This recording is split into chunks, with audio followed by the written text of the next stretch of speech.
going to give him the best praise you can give him.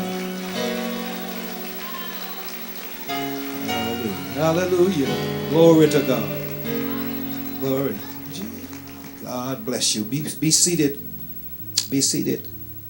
I want to revisit. I said I'm revisiting this text. I want to talk about hope in the midst of hopelessness. Hope in the midst of hopelessness. And I solicit your prayers for a few moments if you don't mind.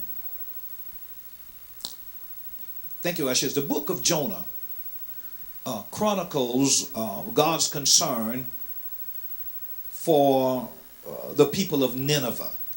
The people of Nineveh. God instructed Jonah to go and preach repentance to the entire city of Nineveh. As you know, Jonah tried to run away from his assignment. But God sent a terrible storm and arrested Jonah. And after a few days to think it over in the belly of a custom-made fish, if you will, he goes to Nineveh and preached. And the entire city repented from the least to the greatest, or from the greatest to the least. However, some 100 years later, the people of Nineveh had forgotten their revival, and they had become even worse than they were before Jonah preached repentance. They had returned to their old habits of violence and idolatry and arrogance. And it came to a point where God's patience ran out. And so God commissioned Nahum to proclaim its downfall. He said he wanted them to know that Nineveh would be so destroyed by the Babylonians that no trace of that city would remain.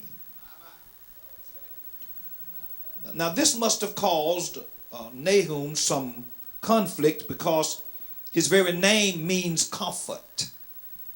His very name means comfort. And his assignment was to proclaim discomfort. And not only discomfort, but destruction. However, he had a word from God. And no matter how painful it was, he knew that he had no choice but to speak the words that God had given to him.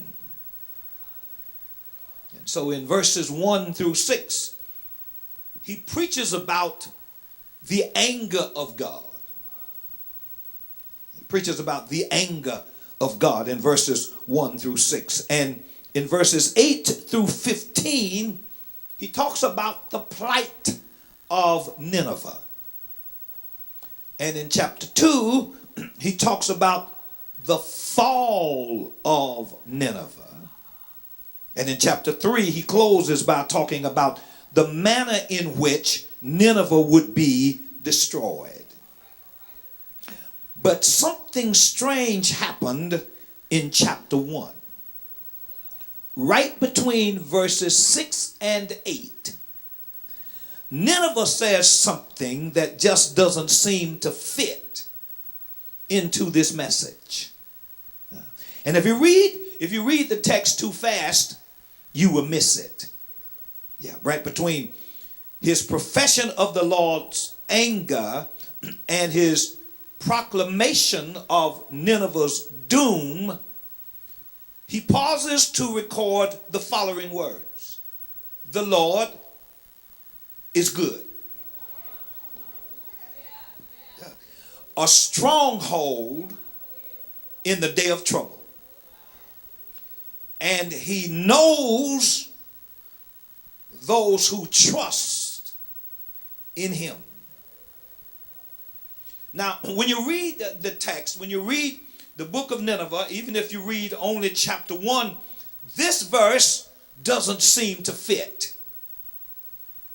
It is as if Nineveh could not leave his assignment without somehow giving a word of hope.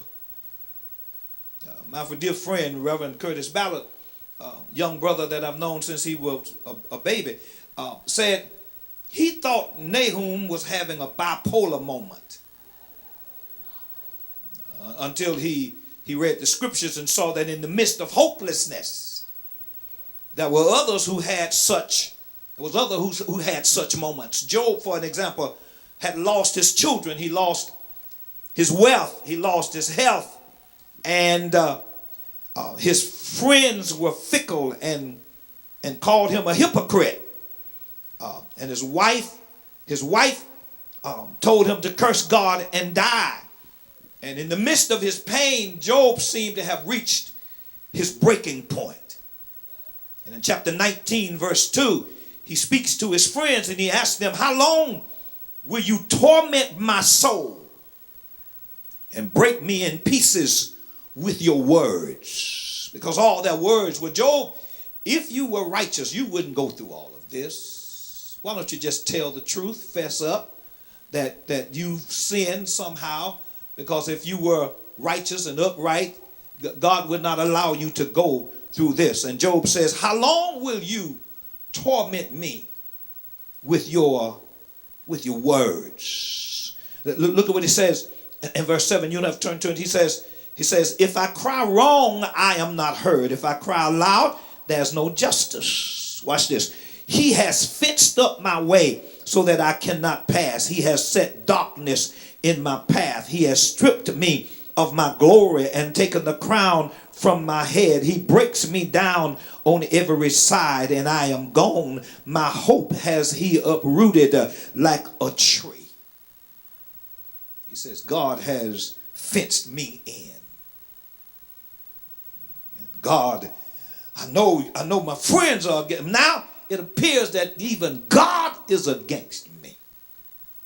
But in the midst of all of that, and in spite of all that he had gone through, he says in verse 25, for I know my Redeemer lives, and that he shall stand at the latter day upon the earth. And though after my skin worms destroy this body, yet in my flesh shall I see God, whom I shall see for myself, and mine eyes shall behold another and not another. He says, in the midst of all of the stuff, in the midst of all of my pain, in the midst of my loss, there's one thing I do know, my Redeemer lives.